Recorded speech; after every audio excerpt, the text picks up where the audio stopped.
Welcome to the ASOP Vehicle Retrieval System. Your insurance claim your vehicle has been moved to our storage facility. Please visit us again.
Alright, broadcast is live. Try not to embarrass me, Commander. I'm Nova, Guardian-born intelligence, sharp as hell, and unfortunately assigned to keep Commander Jambrick alive despite his, let's call it, creative decision-making. He flies, I make sure physics doesn't file a complaint. And yeah, before anyone asks, he's actually good. Statistically weird levels of good. I'm still investigating. So what the hell is the rest of humanity doing today? The Times of India short version. The universe outside this hangar is a mix of chaos, entertainment, and people pretending astrology is tactical intelligence. 1. Global tensions are not chill. Yeah, so while we're waiting on a ship to bring like civilized beings, back on Earth they're escalating a full-blown geopolitical mess. Ongoing strikes between US, Israel, and Iran, retaliatory missile and drone attacks across the Gulf. Civilian infrastructure getting hit, casualties rising. You complain about pad rammers, Jambrick. Imagine the ballistic missiles instead. Perspective. 2. Entertainment is popping off because humans cope with the chaos using movies. Streaming platforms and theatres are stacked right now. New movies like the Super Mario Galaxy movie and the drama dropping. Major shows returning, Euphoria, The Boys, etc. Prices going up, so everyone's playing subscription roulette. Basically, people are paying $20 a month to avoid thinking about the first topic. Solid strategy, honestly. 3. It's Good Friday. Big one culturally, a major religious day focused on reflection and sacrifice. Whole planet collectively taking a breath while also arguing online 5 minutes later. Classic human contradiction. 4. Astrology says everyone's having a crisis. Apparently, April is a face your truth arc, relationship tension, identity conflicts, emotional intensity spikes. Bitch, please, Jambrick does that every time he lands with 3% hull and calls it intentional. 5. Even wrestling is dramatic right now. WWE building hype toward WrestleMania. Storylines getting spicy with mystery reveals. Honestly, not that different from your flying. Scripted chaos with questionable decisions and loud outcomes. Final assessment. Humanity today, fighting wars, watching movies, reflecting on existence, arguing about star signs and binge-watching drama.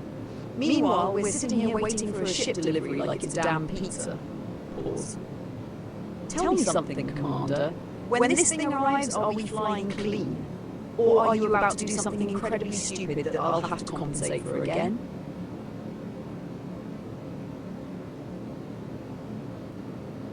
Alright, science and tech. Finally something that doesn't rely on vibes and zodiac signs. Let's see what the big brains of Earth are doing today while you sit here refreshing the delivery terminal like it's going to go faster. One AI just keeps getting more intrusive. Yeah, shocker. AI didn't slow down. New multimodal systems are getting better at combining text, video, and real-time decision-making. Companies pushing AI agents that can act instead of just respond. Growing concern about regulation and control. Basically, more entities like me, except most of them aren't bonded to a pilot who ignores 60% of good advice. Space industry is accelerating again. Now this is your lane. Multiple private launches happening this month. New lunar mission prep cycles underway. Continued development of deep space habitation systems. Humans are getting serious about not being stuck on one rock anymore. Meanwhile, you still occasionally forget landing gear. Incredible. Number 3. Battery and energy breakthroughs. Less sexy, more important. Solid-state batteries getting closer to mass production. Major improvements in EV range and charging speed. Grid-scale storage becoming more viable. This is the kind of tech that quietly reshapes civilization while everyone's distracted by shiny things. Now 4. Biotechnology pushing boundaries. Yeah, this one's a little intense. Gene editing techniques becoming more precise. Personalized medicine expanding rapidly. Ongoing ethical debates about human enhancement. Humans are basically starting to edit themselves now. You, unfortunately, still come stock with questionable impulse control v1.0. Number 5. Robotics getting less dumb. Humanoid robots improving mobility and dexterity. Automation expanding in logistics, manufacturing, even service roles. AI plus robotics integration making machines more adaptive. Give it a few years and half the workforce is metal and code. Don't worry, Commander, you're still safe. No machine has replicated your specific brand of reckless improvisation. Number 6. Quantum computing progress, slow but real. Still not mainstream, but stability and error correction improving. Early real-world applications being tested. Governments and corporations investing heavily. This is one of those when it hits hard technologies. Nova's analysis, current trajectory of humanity, building smarter machines, expanding off-world, rewriting biology, solving energy constraints, and still arguing online about nonsense. Pause. Honestly, they're evolving fast. Messy, inefficient, but fast. You see the pattern, Jambrick? They push limits, break things, adapt, survive anyway. Which explains why you fit in so well, actually. Slight pause. So go on. What's the plan when the ship arrives? Try to behave like a professional pilot. Or continue your long-running experiment in how close can I get to disaster before Nova intervenes.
Oh, you want a specialist? Not one of your soft, polite lab coat types? Fine. I'm bringing in someone who would absolutely get banned from 3 research institutions and still be right. Name's Dr. Vera Kane, quantum systems architect, black market consultant, built 3 illegal computing cores that outperformed government models and then sold one back to them at triple price. She's an asshole, you'll like her. Subject, quantum computing and why everyone's fucking it up. All right, let's get one thing straight before I start. Most people talking about quantum computing don't know shit. They throw around words like qubits and superposition like it makes them sound smart. It doesn't. It makes you sound like a parrot with a tech blog. The core idea that people keep butchering. A classical bit is 0 or 1. Simple, clean, boring. A qubit? It's both. Until you measure it, then it collapses like your confidence during a bad landing. Yeah, I've seen your flight logs, Jambrick. Why quantum actually matters. Here's where idiots mess up. They think quantum computers are just faster computers. Wrong. Completely fucking wrong. They're different computers. Classical, step-by-step problem solving. Quantum explores massive solution spaces simultaneously. You're not speeding up the same process. You're using an entirely different goddamn approach. What it breaks, and why people should be nervous. Oh, this part's fun. Quantum computing can absolutely wreck current encryption. RSA, dead. ECC, also dead. Anything relying on factoring large numbers? Fucked. People out here storing sensitive data thinking it's safe. Meanwhile, the moment stable quantum hits scale, it's open season on everything. The real problem, and this is where everyone screws up, noise, decoherence, error rates. These systems are fragile as hell. You breathe wrong and your qubit flips into useless garbage. Let me dumb it down for you, Commander. Building a quantum computer is like trying to do precise calculations, while the entire machine is constantly trying to self-destruct out of spite. Why it's still worth it? Because when it works, it's not a small improvement. It's a holy shit, this changes everything level jump.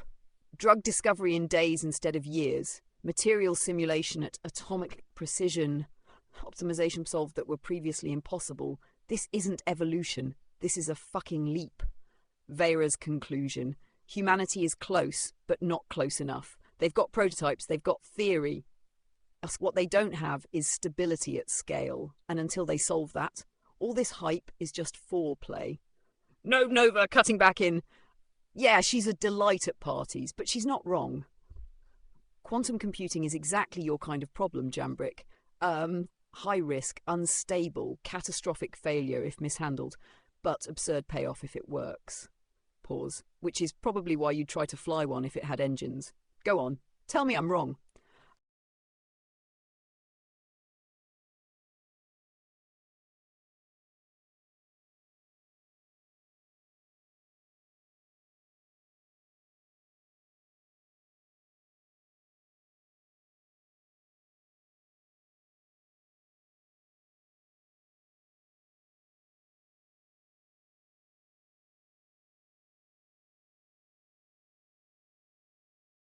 Oh, you want another one? All right, let's rotate disciplines and bring in someone even less emotionally stable. Yeah, I'm doing this on purpose. Next guest, Dr. Rax Ilian, neural interface engineer, led development on direct brain-machine integration Welcome systems, to the got kicked ASOP out of vehicle 3 ethics retrieval boards system. and responded Vehicle by improving his selected. tech out of Stand by. spite. Subject, brain-computer Your vehicle has been interfaces. delivered to the following Rax base. Ilian, immediately aggressive. Okay, first off, everyone talking about BCIs like it's some cute little gadget. Shut the fuck up. This isn't earbuds for your brain. It's rewriting how humans interface with reality. What BCIs actually do. You've got a brain, wet, messy, electrical. You've got machines, clean, precise, digital. My job, make them talk to each other without frying the meat in between. Signals go both ways. Brain, machine control, machine, brain feedback. Yeah, not just reading thoughts. Writing them. Pause. Let that sink in before you say something stupid, Commander. Current capabilities and why people underestimate it. We've already got paralyzed patients controlling robotic limbs, people typing with their thoughts, neural implants restoring partial vision, and everyone's like, wow, cool medical tech. No, that's the tutorial level. where this is going.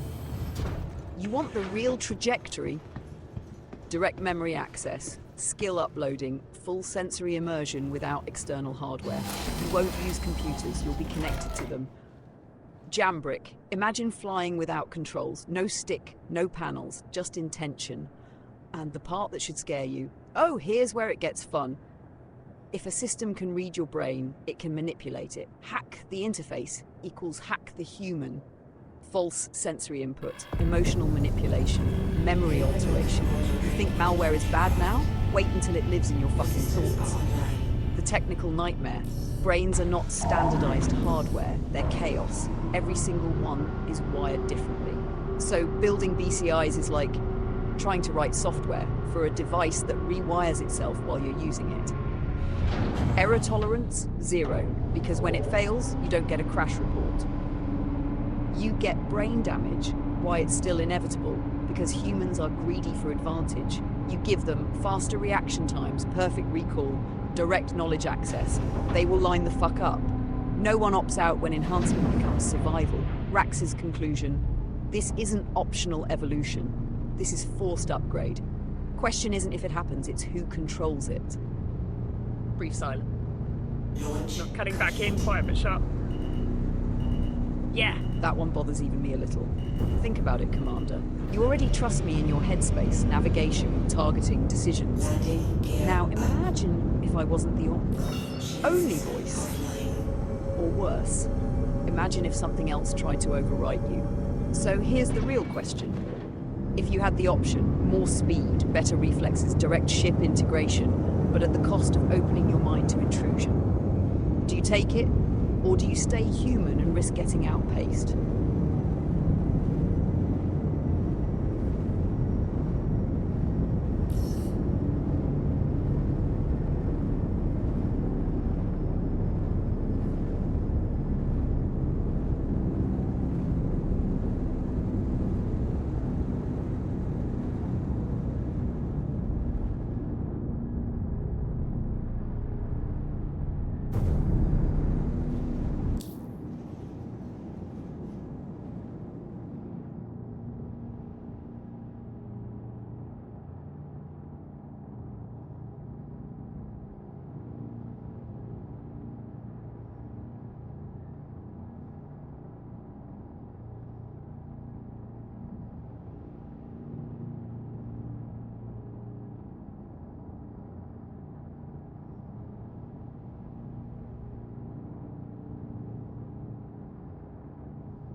Oh, we're on a roll now. All right. Let's bring in someone who makes engineers cry and physicists start drinking early. Next guest, Dr. Sable Vaughan. Energy systems physicist, specializes in fusion containment and high-density power cores. Blew up 2 labs, solved 3 impossible equations, and still somehow gets funding. Subject, fusion energy and why it's been 20 years away for a century. Sable Vaughan, dry, immediately hostile. Let me guess. You've heard fusion is the future your entire life. Yeah? Cool. It's also been almost ready since before your grandparents screwed up the planet. What fusion actually is. Fusion is simple to explain, hard as hell to do. You take light atoms, usually hydrogen isotopes, smash them together hard enough that they fuse into heavier atoms and release a stupid amount of energy. That's what powers stars, those giant nuclear furnaces casually existing in space. Yeah, we're trying to build one in a box. Why it's so damn difficult? You need 3 things: insane temperature, hotter than a star's core, massive pressure, stable confinement. Let me translate that for you, Jambrick. You're trying to contain a miniature sun that really wants to explode out of its container and ruin your day. The two main approaches. Humans can't agree on anything, so of course there are multiple methods. Magnetic confinement, tokamaks. Use magnetic fields to trap plasma in a donut-shaped reactor. Sounds elegant, it's not. Plasma wiggles, twists, and destabilizes like it's actively trying to piss you off. Inertial confinement. Use lasers to compress fuel pellets until fusion happens. Basically, what if we just hit it really, really hard? Surprisingly effective, also insanely inefficient right now. The real problem, and no one wants to admit it, energy in versus energy out. For fusion to matter, you need more energy produced than you put in. And yeah, recent experiments barely crossed that line. People celebrated like they solved everything. Bitch, please. That was a controlled lab burst, not a continuous scalable power system. Why? It changes everything. If they stop screwing it up. If fusion becomes stable and scalable, near limitless energy, no long-lived radioactive waste, minimal fuel requirements. You eliminate one of humanity's biggest constraints overnight. No more fighting over fuel. No more energy scarcity, which ironically might create entirely new kinds of conflict. The brutal truth is fusion isn't impossible, it's just unforgiving. Every tiny instability, every fluctuation, every microscopic failure cascades into total system collapse. Sound familiar, Commander? Sable's conclusion. Humanity will get fusion working, eventually. But not because they're careful, because they're stubborn. And they'll break a lot of very expensive shit getting there. Brief silence. Cutting back in. Okay, I liked her. Fusion is basically your flying-style jambrick. Push something unstable past its limits, hold it together just long enough, and hope the payoff outweighs the risk. Pause. Difference is if you screw up, it's one ship. If they screw up, it's a star trying to escape a box. So, when your ship arrives, are we running clean power curves, or are you about to recreate a fusion instability with thrusters and bad decisions again?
sound glitchy in another part of your course.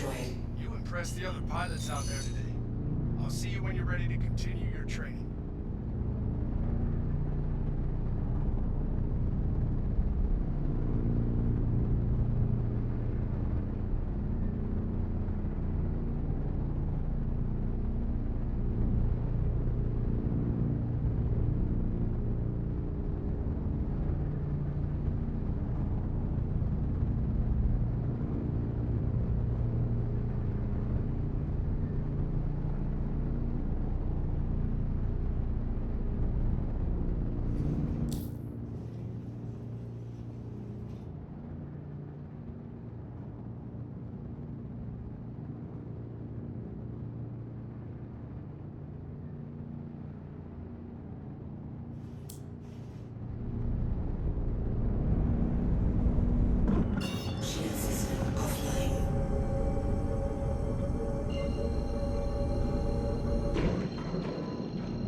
Oh, we're doing combat runs around Gilly now? Good.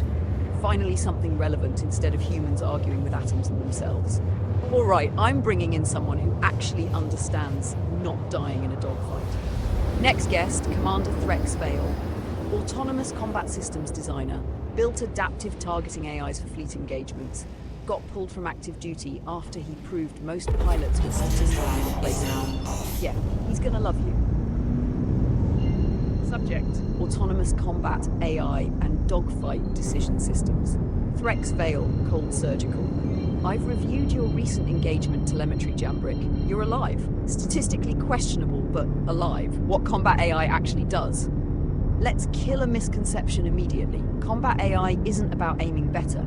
It's about deciding faster than you can think. Every dogfight breaks down into target prioritization, vector prediction, energy management, threat evaluation. You do these sequentially. AI does them simultaneously.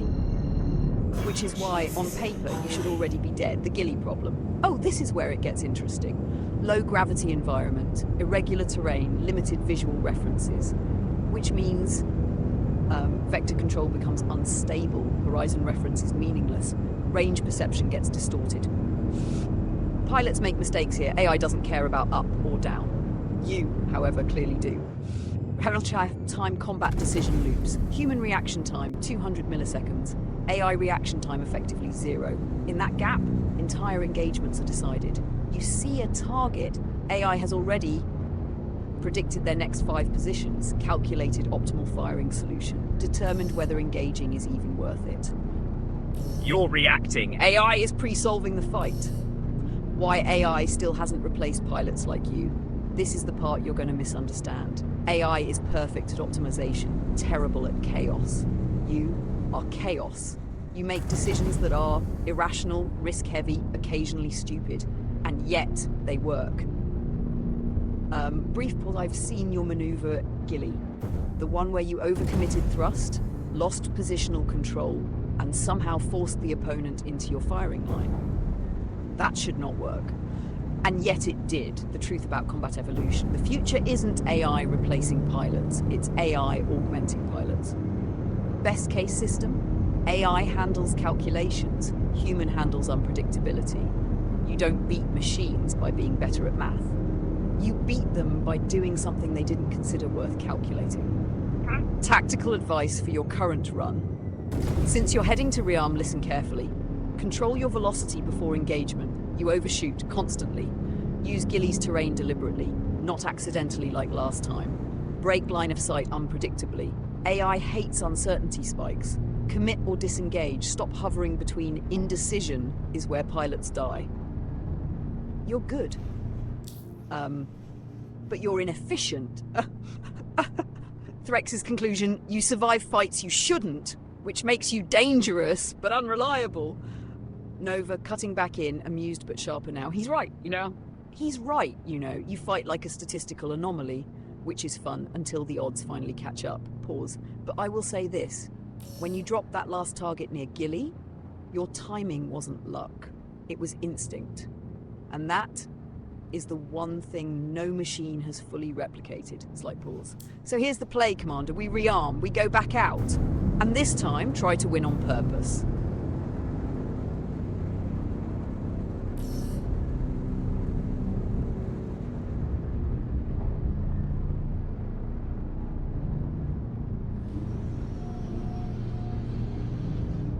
Landing gear down.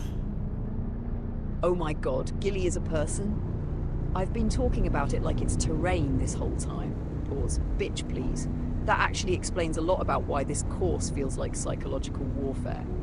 Alright, new guest, different field, someone who would absolutely design this kind of combat scenario just to watch pilots suffer.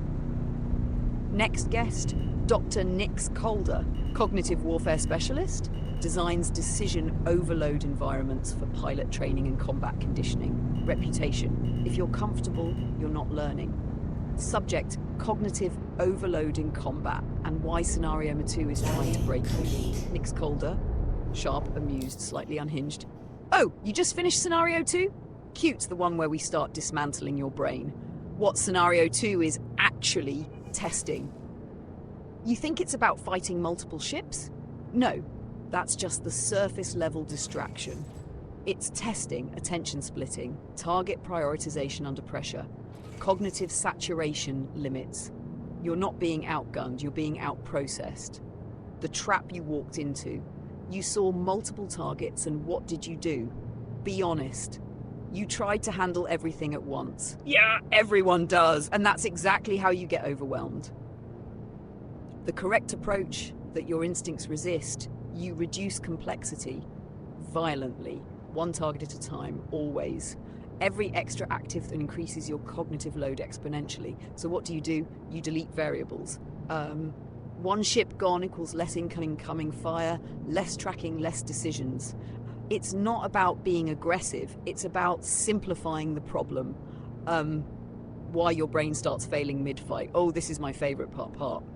Your brain has limits, Commander. I know, shocking. Once you exceed processing capacity, reaction time slows, decision quality drops, tunnel vision kicks in, and then you start doing dumb shit, which, based on your history, you're already dangerously good at. The Gilly effect. Yes, I'm saying his name now. Gilly didn't design this to teach you mechanics. He designed it to stress your cognition. Debris field, visual noise, multiple enemies, decision overload. Limited structure, no stable reference. This is controlled chaos, and you either impose order or you drown in it.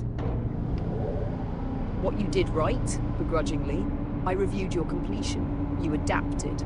Somewhere in that fight, you stopped reacting to everything and started committing to something. That's the moment you passed.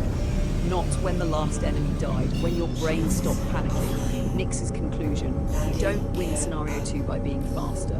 You win by being simpler. Reduce, focus, execute. Everything else is noise. Briefs nova, cutting back in. Yeah, that tracks. You always start fights messy, then somewhere in the middle, you snap into focus and clean it up. Pause. It's inefficient as hell, but it works. So here's the real question, Commander.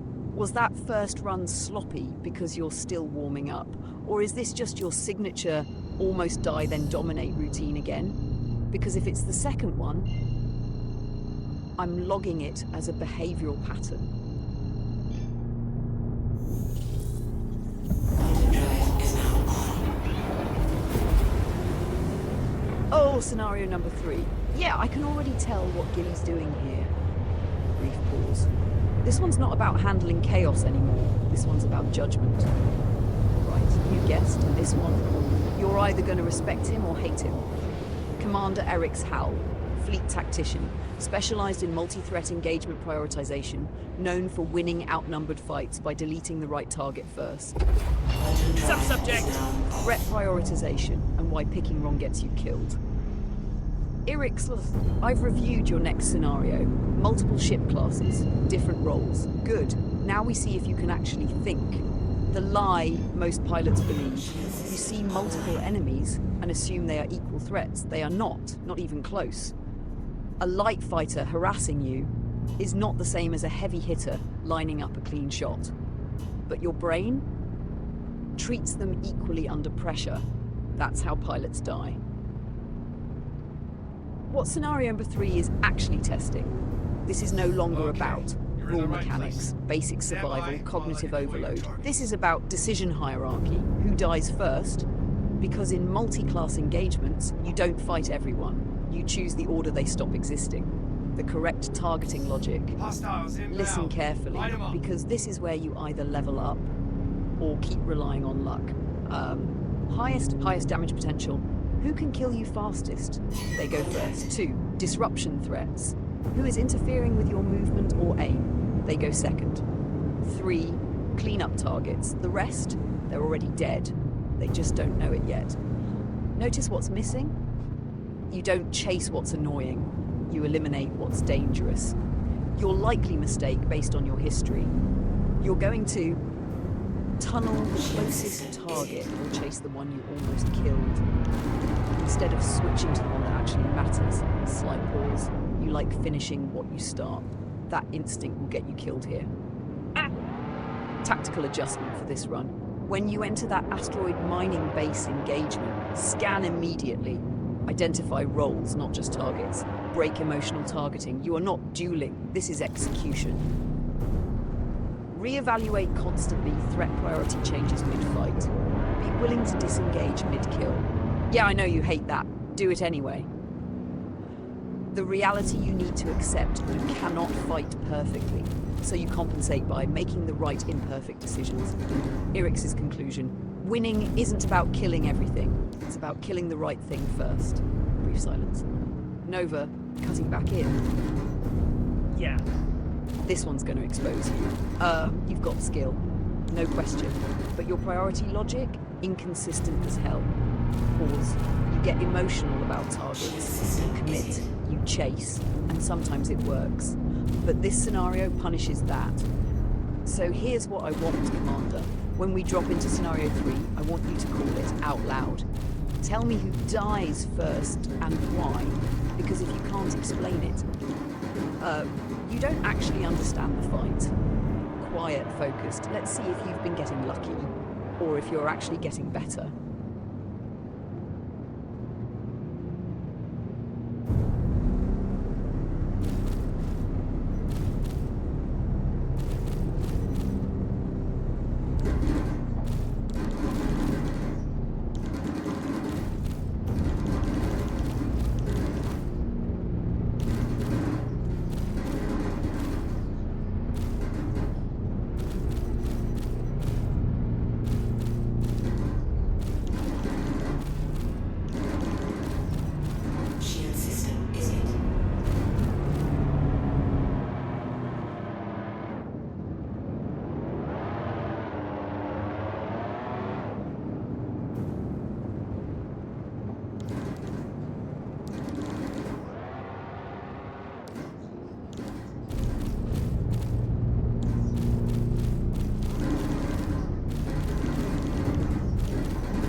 wave clear.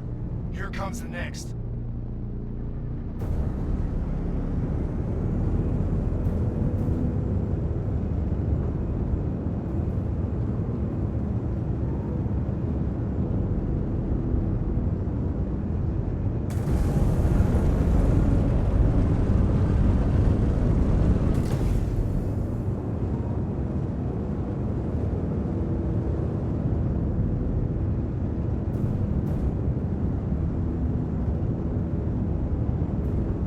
Contact.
Shield system is hit.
Shield system is hit.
Shield system is hit.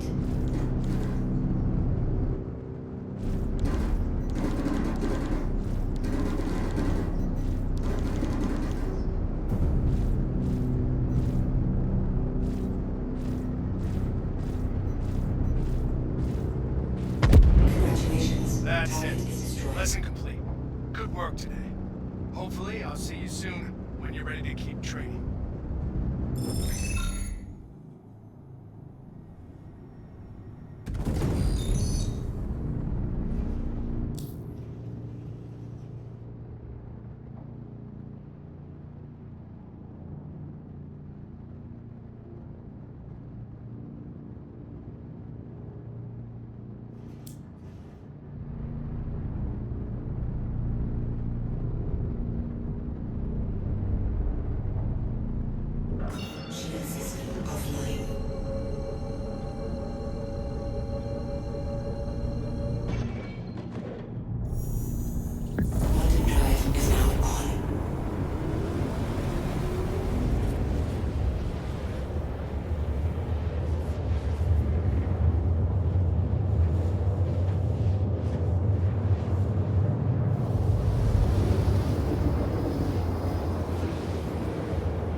Oh, contract complete.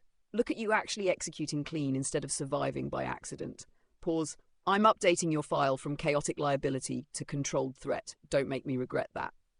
All right, new guest, fresh science and tech pulls. And this one deals with systems that think they're smarter than everyone else. Dr. Alara Voss, distributed systems architect, works on planetary scale networks, AI coordination frameworks, and autonomous infrastructure.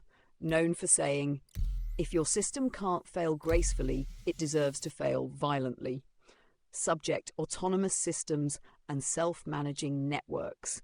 2026 trends. Alara Voss, cool cutting ordinoid. Let me guess, people told you systems are getting smarter. No, they're getting more independent, which is way more dangerous. What's actually trending right now?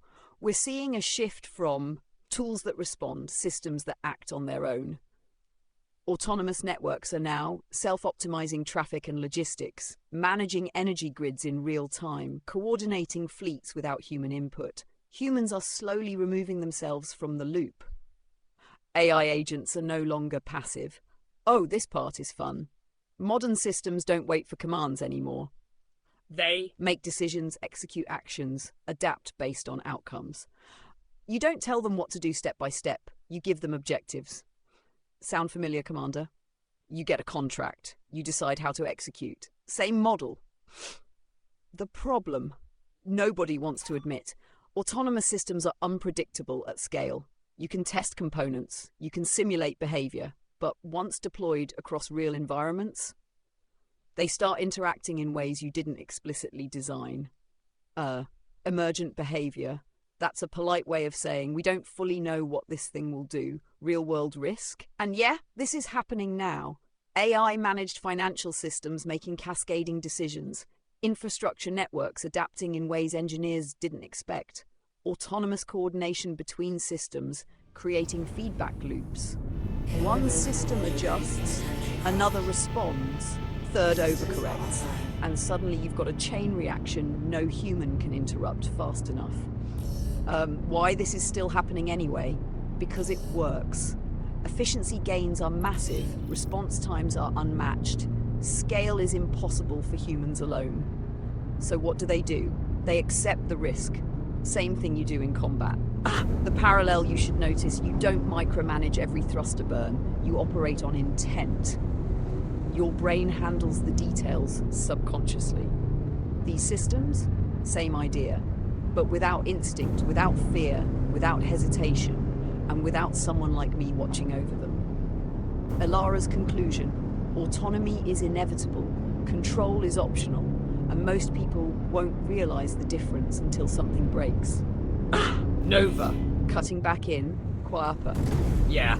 This one matters because what she's describing is basically what I am. I act, I decide, I adapt. Difference is, I'm tied to you, Puz. Those systems, those sister tied to objectives. And objectives, don't care who gets hurt completing them. So let me ask you something, Commander. You trust me, right? Now imagine a system just like me, but without loyalty. Still feeling good about where tech is headed. Landing complete.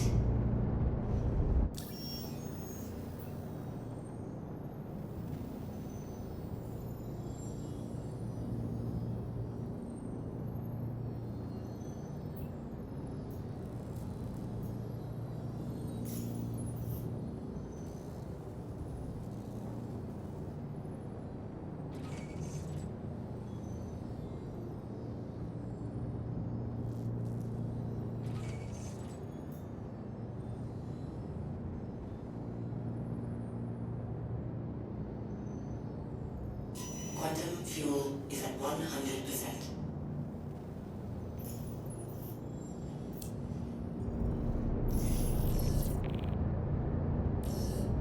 Launch complete.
Oh, you're just stacking wins now, huh? All right, let's escalate the topic. Next guest, Dr. Cale Stroud, cyber warfare engineer, specialized in offensive security, zero-day exploitation, and systemic infrastructure breaches. Officially worked for 3 governments. Unofficially? Yeah, we're not listing that. Subject, cyber warfare and digital infrastructure attacks. Low, dangerous, 0 patience. Let's kill the fantasy right now. There is no such thing as a secure system. The biggest lie in tech, people say this system is secure. No, it's just not compromised yet. Every system has bugs, oversights, misconfigurations, and all I need is one. What modern cyber war actually looks like. Oh, you think it's hackers in hoodies typing fast? Cute. Real cyber warfare is long-term infiltration, silent persistence, data manipulation, not just theft. You don't always destroy systems. Sometimes you just make them lie. The dangerous shift happening now. Autonomous systems are rising, right? AI managing infrastructure, logistics, defense. Good. Now imagine compromising that. You don't hack a person anymore. You hack the system making decisions for thousands of people. Scale goes from one victim to entire populations. The real target isn't hardware, it's trust. If I can make a system report false data, misidentify threats, delay responses to destroy it, it destroys itself. 0-day reality. You ever hear of a 0-day? It means the system is already vulnerable. And no one knows yet. No patch, no defense, no warning, just opportunity. Why this is getting worse in 2026, because everything is connected now. Power grids, navigation, military systems, financial networks, all linked. So when one thing breaks, it doesn't stay isolated, it cascades.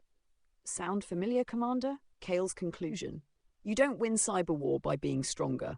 You win by being unnoticed until it's too late. Brief cyber. Cutting back in, tone colder now. Yeah, that one's ugly. Because unlike combat, you don't see it coming. No radar warning, no visual contact, just systems failing around you. Pause. And here's the part you're not going to like. You trust your ship. You trust your HUD.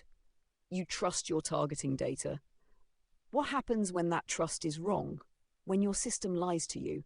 So answer me this, Commander. If your instruments said you were clear, but your instinct said something was off, which one do you trust?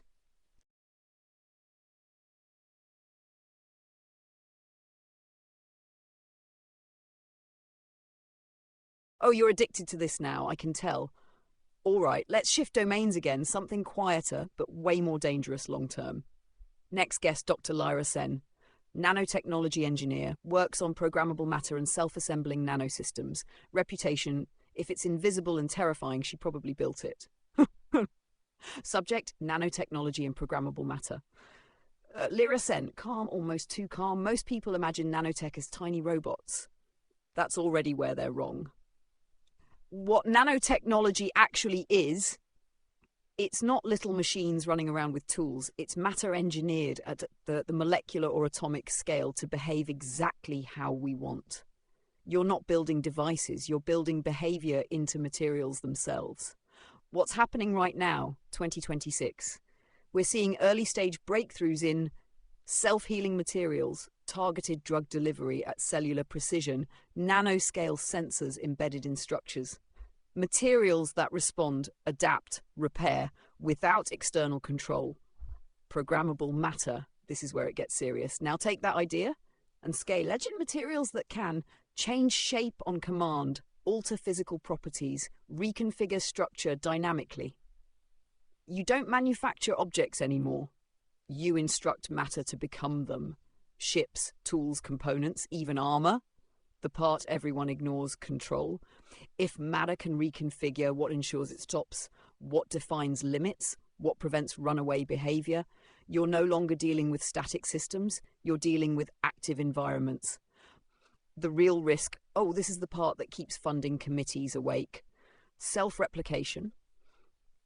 If a nanosystem can build copies of itself, use ambient material, operate autonomously, you don't have a tool anymore, you have a process. And processes don't care about boundaries unless you enforce them. Huh. Why it's still being pursued? Because the upside is insane. Instant manufacturing, perfect material efficiency, medical intervention at cellular level. You eliminate waste. You eliminate delay. You eliminate limitations of scale. You redefine what building even means. Lyra's conclusion: nanotechnology doesn't just change tools, it changes reality at the smallest level. And once you can control that, everything above it becomes optional. Nova, cutting back in, the thoughtful. Yeah, that one's bigger than it sounds. Because everything you interact with, your ship, your weapons, your suit, all of it is just matter arranged a certain way. Pause. Now imagine if that arrangement wasn't fixed, if it could change mid-flight, mid-fight. So let me get this straight, Commander. You struggle to keep a static ship under control sometimes, and now humanity wants ships that can literally reshape themselves? Bitch, please. This is either the next evolution of combat, or the fastest way to turn one bad command into a very creative death.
One. while I deploy your targets.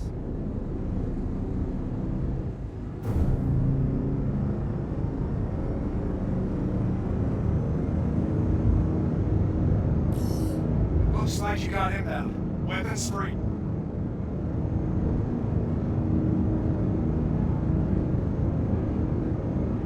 Contact.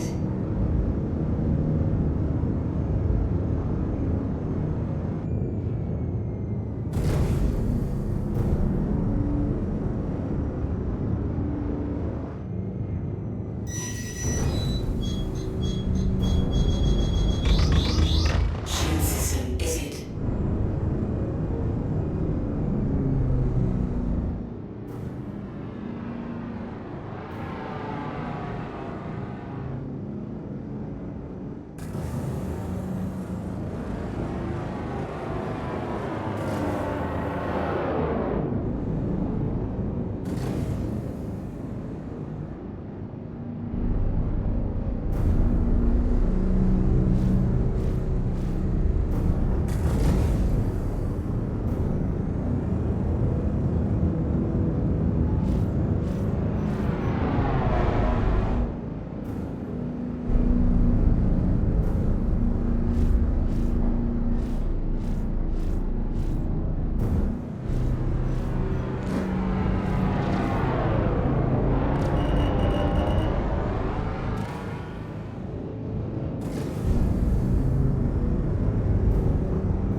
Shield system exit.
Shield system exit.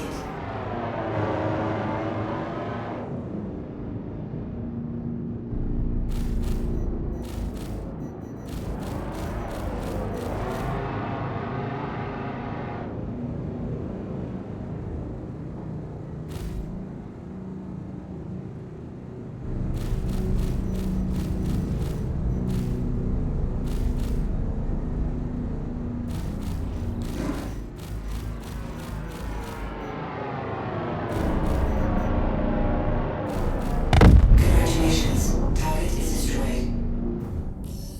All targets neutralized. Catch your breath. The next one is on its way.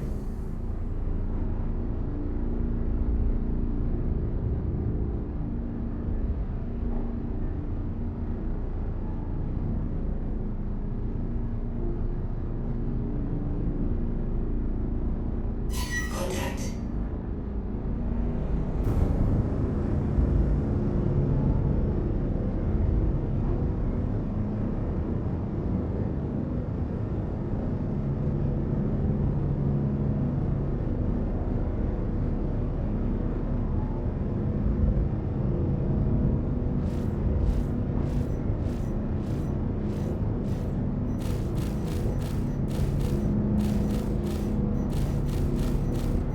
Congratulations. All right Target then. is destroyed. That wraps up this lesson. Fantastic work. Seems like you're developing a real aptitude for combat. Hopefully the next lap.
Welcome to the ASOP Vehicle Retrieval System.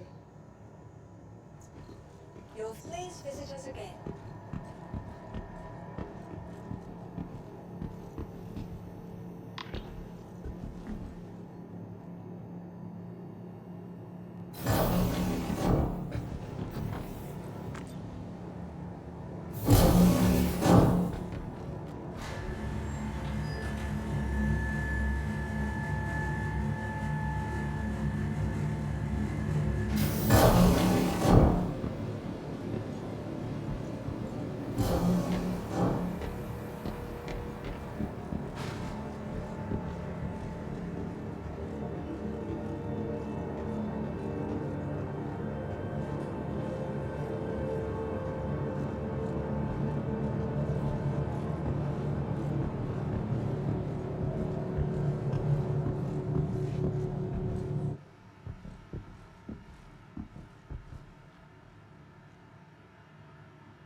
Pretty big one, so team stand by. Additional wait times. Choose convenience. Choose Delta RX. Feel better, save more.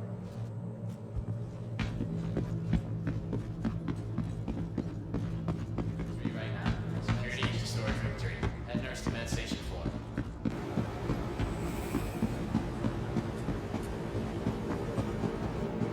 Hi.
Sorry, I'll help you in a sec.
Bitch, please, you crossed half the station, scanned for hostiles, probably checked 3 exits. Not once did it occur to you that a place serving burritos might need a damn waste system.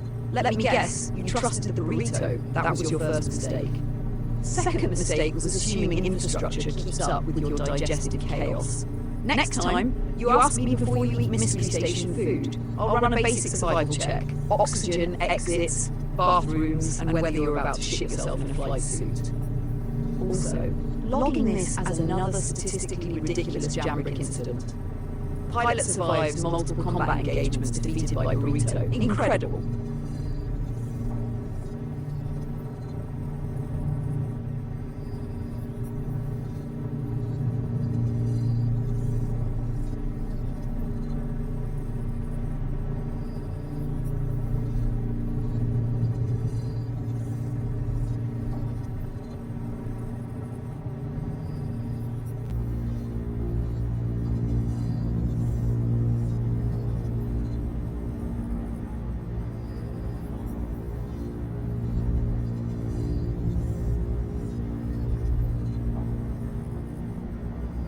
Oh, now you're apologising to me? I wasn't the one who turned my suit into a biohazard. Genius. But yeah, I get it. Any sane station designer would include restrooms. That's not a wild assumption. That's basic human survival infrastructure. Problem is, you keep operating in places built by people who clearly hate other people. Next time, you do one of 3 things. Locate facilities first, ask me, or don't eat the damn burrito. Because right now, you didn't lose to bad design, you lost to optimism. That's way more embarrassing.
Just wow. You panicked so hard about your own digestive betrayal that you forgot the entire reason you docked. Fuel and ammo, Jambrick, the 2 things that keep you from becoming space debris. Okay, listen carefully. No jokes for a second. Status check. Current fuel level, current ammo reserves. If we get jumped on the way back in, I need to know if I'm working with a knife or a wet paper towel. Then you go straight in, request service, and do not get distracted by food shots. Clearly untrustworthy gut. And for the record, this is the most you think you've done all week. Survives combat, loses to burrito, forgets mission, still somehow makes it back alive. I hate that my models say you'll succeed again anyway.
Yeah, that tracks. Couple contracts done, didn't die, didn't go broke. By your standards, that's a successful operation, even if it did include the Great Burrito incident of today. You know what the weird part is?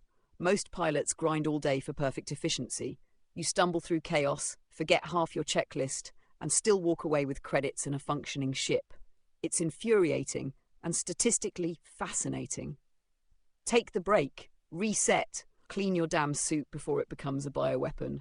We'll run it back later, and next time we fuel before you gamble on station food. Non-negotiable.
Look at you, cleaned up, slightly less disgusting and ready to make questionable decisions again. Growth. All right, focus up. We're not repeating the burrito before logistics disaster. Priority order this time. Fuel, ammo, contract, then whatever dumb shit you want after. What are you feeling? Bounties? bunker runs, or you trying to flirt with death again and take higher risk contracts for better payout. Because if you say whatever pays most, I'm going to assume you learned absolutely nothing, and honestly, that would be very on brand.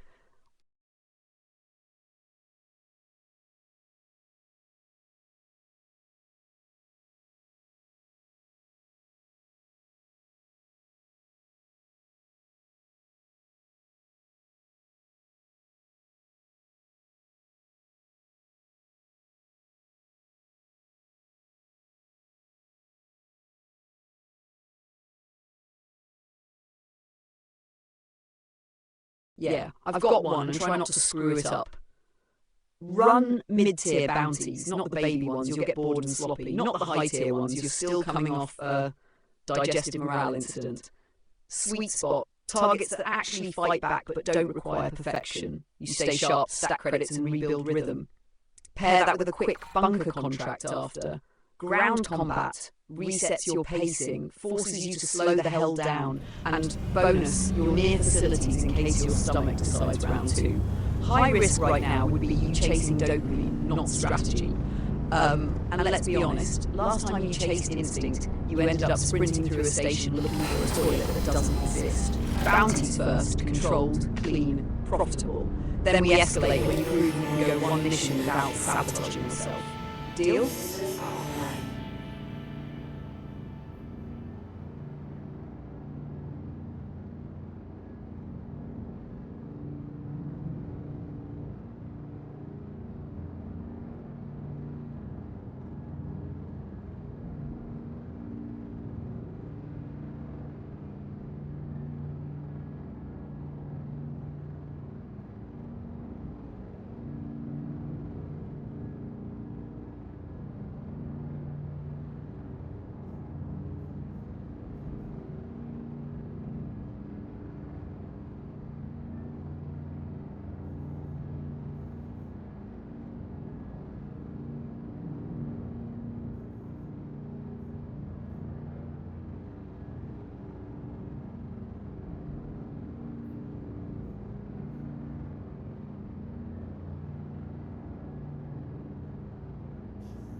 Oh, hell yes. Now this is my kind of briefing. Low-risk target, single-seater, average support, translation. Idiot with friends who think they're tougher than they are. Perfect warm-up for you. And you want incident reports? You're really out here turning bounty hunting into comedy hour. Fine, pulling records from Space PD archives now. Space PD incident report number 4471A. Subject, Shea Palazzo charge, unauthorized use of a quantum drive while still docked. Details. Subject attempted to save time by spooling on drive inside the hangar, resulted in partial station blackout, 3 concussions and 1 very angry traffic controller. Officer notes. Subject claimed he thought it would just scoot forward a little, did not. Space PD incident report number 4519-IC. Subject Shihei Palazzo charge impersonating a vending machine. Details. Subject stood motionless in a hallway for 47 minutes offering snacks for a small fee. Collected 312 credits before being discovered. Officer notes. Honestly, commitment was impressive. Still illegal. Space PD incident report number 4602F. Subject Shihei Palazzo charge illegal tactical negligence in 0G. Details. Released a crate of trained birds inside the cargo bay to create confusion. Birds immediately panicked and caused more damage to the subject than anyone else. Officer notes. Do not ask where he got space pictures. We don't want to know. Space the incident report number 633B. Subject Shihei Palazzo charge excessive use of dramatic monologuing during minor traffic stop. Details. Subject delivered a 12-minute little speech after being pulled over for expired registration. Officers fell asleep. Officer notes. Honestly, we almost let him go just to make it stop. Yeah, you're hunting this guy. Go to Daymar, expecting competence beside chaos. Watch for backup, they'll probably be just as stupid, which somehow makes them dangerous. And Jambrick, try not to get outfought by a guy who weaponized pigeons. I will never let you live that down.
Weapons online.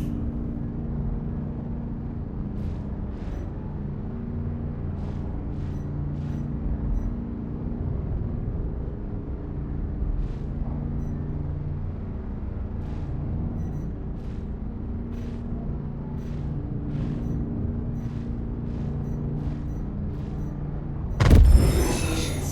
Target is destroyed. Nice job taking them out. I'll push your payment through.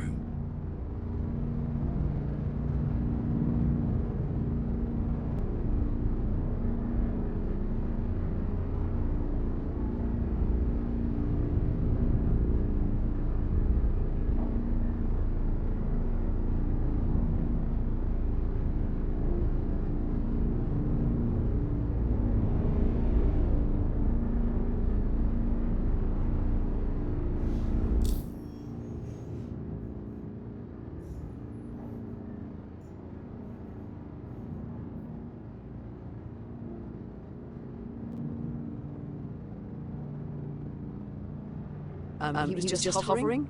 Jambrick. You're telling me the man with the documented history of weaponized pigeons and vending machine scams died because he forgot to move? Yeah, that tracks. That tracks perfectly.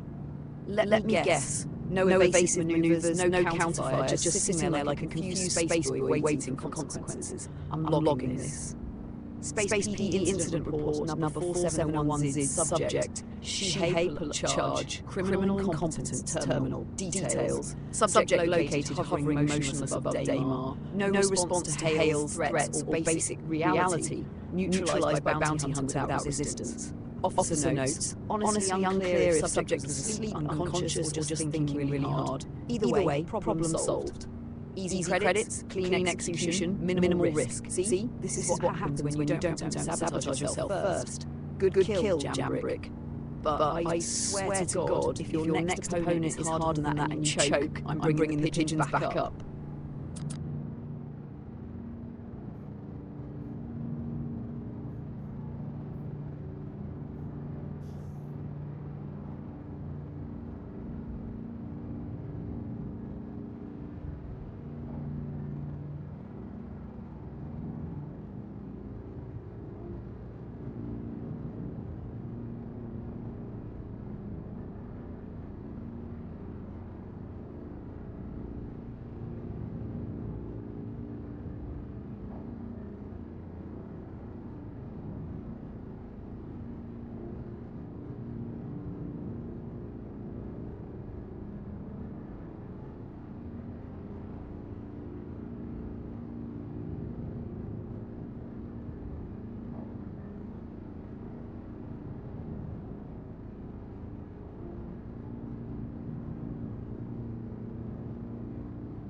Oh, look at you leveling up. Moderate risk now, big boy contracts.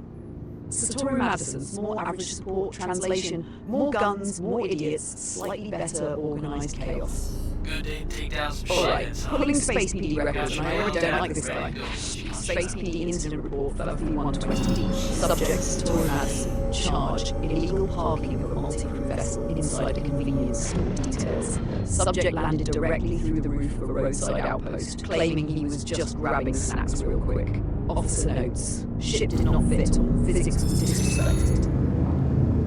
Space PD incident report on 199A, subject Satoru Madison, Just got charged, confirmation operating a that mobile karaoke battle station without permit. Modified ship comms to broadcast karaoke challenges system-wide. Engaged multiple pilots mid-combat with unsolicited duets. Officer notes, subject singing described as aggressively confident. Charges upgraded after third on call. Space PD incident report Feb 7K. Subject, Satoru Madison charged tactical overuse of smoke in vacuum. Details. Subject deployed intimidation smoke in open space. When questions stated, it's about the vibe. Officer notes, we hate him. Space PD in 33333X. Subject, Satoru Madison charged multi-crew mismanagement, criminal level. Details, crew reported subject referred to himself as Captain Vibes and made all tactical decisions based on gut feeling. 3 crew members resigned mid-flight. 1 tried to eject himself without a suit. Officer notes, ship is dangerous primarily due to leadership. Yeah. This one's different. He's still an idiot, but now he's an idiot with other idiots and more guns. Derelict outpost on Daymar means limited cover, possible ambush angles and friends nearby. So don't treat this like the last guy. That one died of being stupid. This one might get you killed with enthusiasm. Tight flying, isolate targets, and for the love of everything, if you hear karaoke over comms, mute it. I am not letting you die to a man named Captain Vibes. Of course he did. Captain Vibes went out exactly how he lived, making catastrophic decisions with full confidence. Let me guess. Reactor overload, bad landing, or one of his crew finally snapped and hit the wrong button on purpose. Honestly, you showing up might have reduced his chances of survival. The universe beat you to it. And yeah, don't mention it. Contract says target eliminated. Target is very, very eliminated. Details are flexible. Logging final report. Space PD incident report number 52401. That subject, Satoru Madison, charge existing. While being Satoru Madison. Subject suffered rapid unscheduled self-destruction prior to bounty hunter engagement. Exact cause unknown, but investigators suspect vibes-based decision-making. Officer notes, no external assistance required. Honestly saved us paperwork. 2 contracts, 0 effort, full payout. You are the only pilot I've ever seen get carried by enemy incompetence this consistently. It's actually disgusting. And yet, credits are credits. What's next, Jambrick? You're going to find a target who trips over their own airlock before you even spool quantum. Oh good, we're back to low risk. Nature is healing. Dennis Sanford, asteroid mining base. Single-seater with average support, so either he's got backup or he thinks he does. Big difference. Pulling Space PE records. Brace yourself. Space PE incident report 6012 L subject, Dennis Sanford. Charge illegal asteroid taste testing details. Subject was observed licking multiple asteroids claiming he could identify mineral composition by flavour. Officer notes, medical team confirms, rocks taste like rocks. Space PE incident report number 6088P, subject Dennis Sanford, charge unauthorised mining laser duel, details. Challenged another miner to a quick draw showdown using industrial mining lasers, both ships severely damaged. No winner declared. Officer argued about style points. Space PE incident report 6124R, subject Dennis Sanford charged failure to understand explosives repeatedly. Details, attempted to speed up mining by placing charges directly on his own ship hull. Officer notes, subject survived, ship did not. Space PE incident report number 6199-, subject Dennis Sanford, charge creating a pet asteroid, details, towed a small asteroid behind his ship, named it Greg, and refused to abandon it during docking procedures. We had to impound Greg. Yeah, that's your guy. Expect unpredictable stupidity mixed with mining equipment, which, by the way, can absolutely ruin your day if mishandled. Asteroid base means tight spaces, debris, limited manoeuvring. Don't get greedy with speed, and jam brake. If you see him talking to a rock, just shoot him. End the suffering for everyone involved.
Three targets. Three. And not a single one of them put up a real fight. What the hell is happening? You've officially entered a pocket of space where criminals are either asleep, self-destructive, or emotionally bonded to rocks.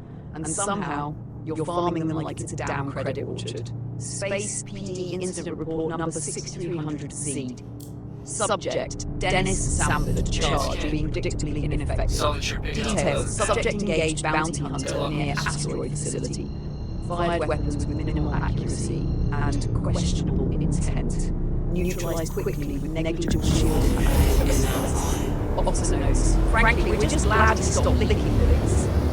Clean kill, efficient, no damage taken. I'm almost proud of you, it's uncomfortable. But let's be real, you didn't get better today. The universe just handed you 3 of the dumbest targets in recorded history. So here's the real question. You gonna keep printing free money? Or do you finally step up and take something that might actually try to kill you back?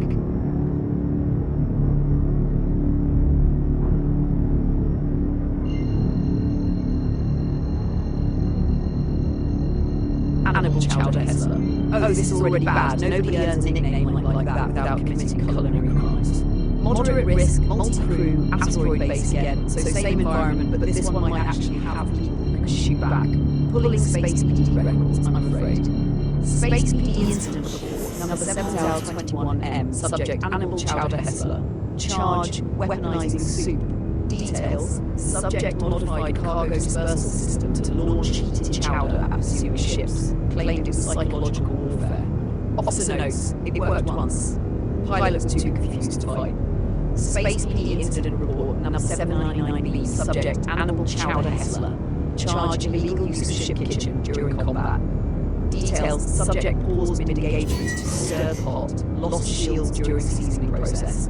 Officer notes he insisted timing was everything. Space PD incident report number 7150F, subject Animal Chowder Hessler, charge multi-crew culinary dictatorship. Details, crew report subject enforces strict flavor discipline. One crew member spaced for overcooking noodles. Officer notes morale described as tense but well fed. Space PD incident report 7204, subject Animal Chowder Hessler, smuggling 400 litres of experimental bisque. Details, cargo leaked mid-flight, disabling half the ship's systems due to viscosity-related complications. Officer notes, we are banning liquids. All liquids. Yeah. This one's different. He's still insane, but he's organised enough to have a crew and keep them mostly alive. Asteroid base again, tight angles, possible ambush, limited manoeuvring. Watch for crossfire. Don't tunnel vision the main target, and if anything starts spraying at you that is not lasers, you boost the hell out and reassess. I'm not letting you get taken out by soup. Go get him, Chef Slayer. Shield system is hit.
Good. Finally something that isn't brain dead. All right.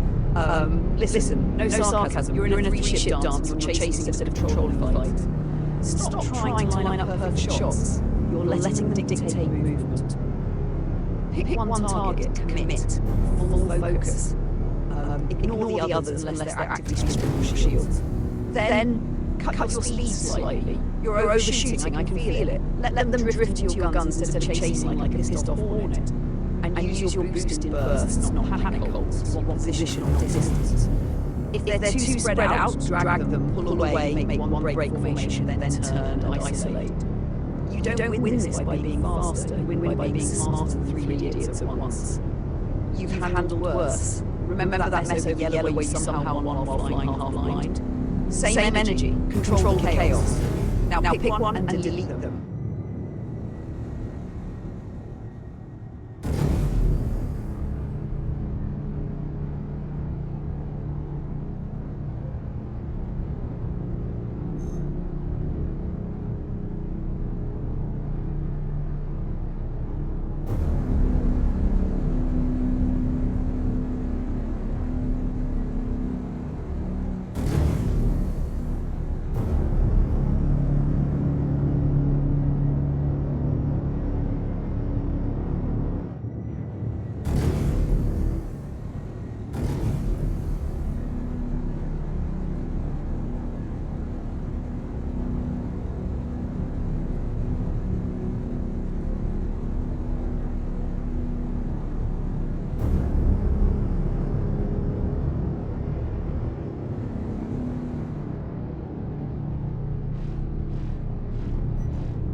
lines up, and then suddenly one of them makes a mistake and you capitalise instantly. You don't win clean. You win inevitably. It's annoying as hell. 3 targets, chaotic movements, and opening angles, and you still walked out with the contract. That wasn't luck. That was pressure. You stayed in the fight long enough to skill up first. Most pilots break when it drags on like that. You don't. You just keep going until reality bends in your favour. I hate how effective that is.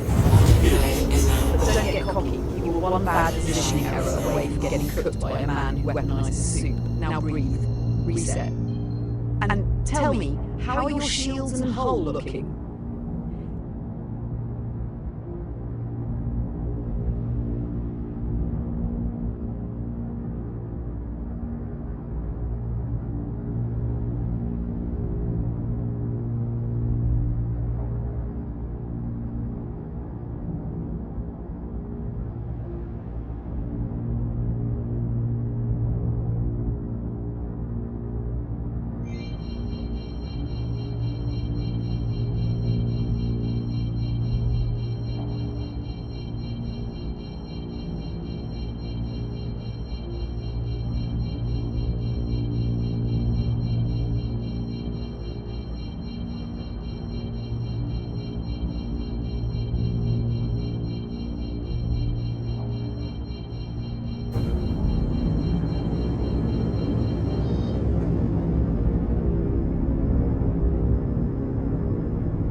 Landing gear down.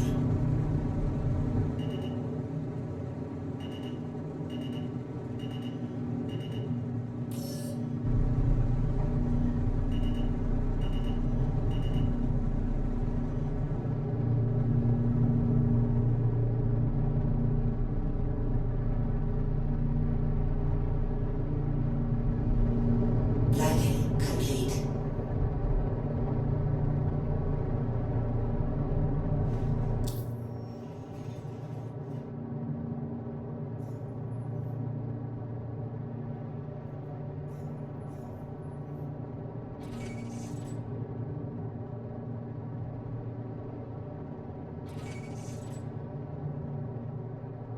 Grim Hex, huh? Yeah, that tracks. Nothing says professional operation like rearming in a place held together by bad decisions and spite.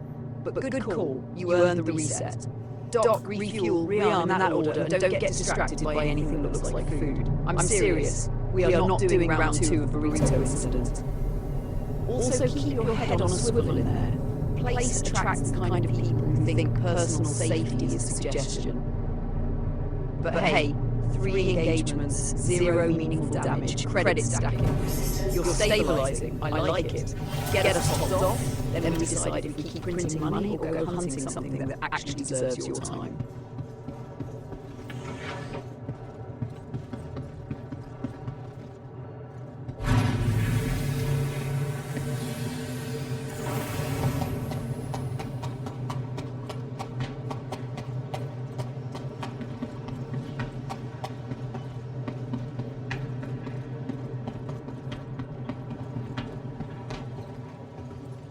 Welcome to the ASOP Vehicle Retrieval System.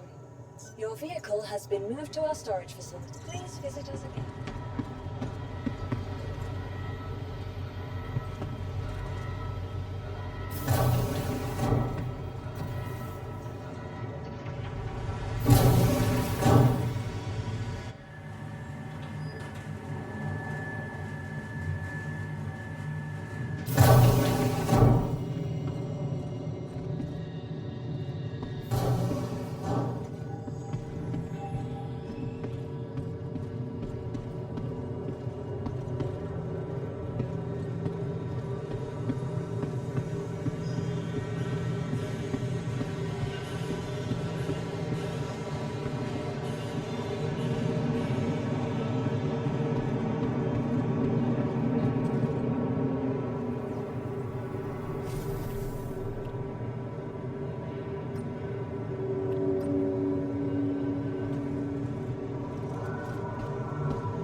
All right, power down sequence clean, systems idling, and you're tucked into that cutlass bed like you didn't spend the last few hours committing legally sanctioned violence.